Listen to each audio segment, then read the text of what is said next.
Өсләрендә милли бизәкле күлмәк, шигүле камзуллар, башны колфак, яулык белән каплаганнар. Конкурсның финалында 12 туташны сынайлар. Ләкин кием тышкы бизәк кенә. Ана телендә камил сөйләшү дәрәҗәсен, дин асылын белүне дә алар һәр чыгышы аша дәлилли.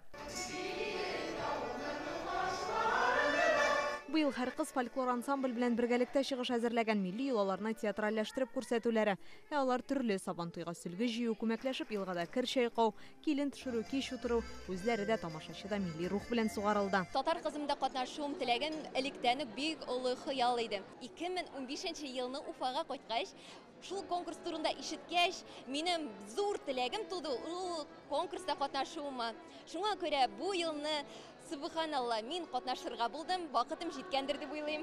Татар кызы конкурсына мин күптәннән теләгән идем катнашырга, ә инде ансамбльләр белән катнашу мөмкинлеге килеп чыккач, ансамблем ярдәм итте әзерләргә һәм инде бүген менә без шушы конкурста.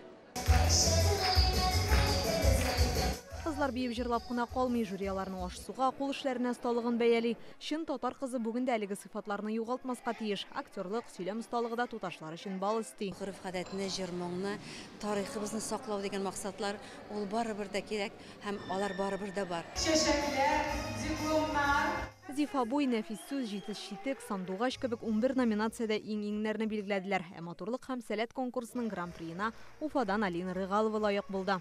Эшендә бик дулкынлана. Мин бик шатман.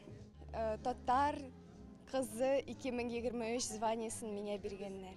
Дулкынланулары онытылыр, әмма чарага әзерлек барышында туплаган белем һәм күркәм сыйфатлары, файдалы күнекмәләре кызларга алдагы тормышында һичшиксез булышмый калмас дип ышана татар кызы конкурсын оештыручылар. Уфадан Инзилә Хөсәенова, Гөлшат Сафина, Рузил Имамов, Яңа Гасыр каналы.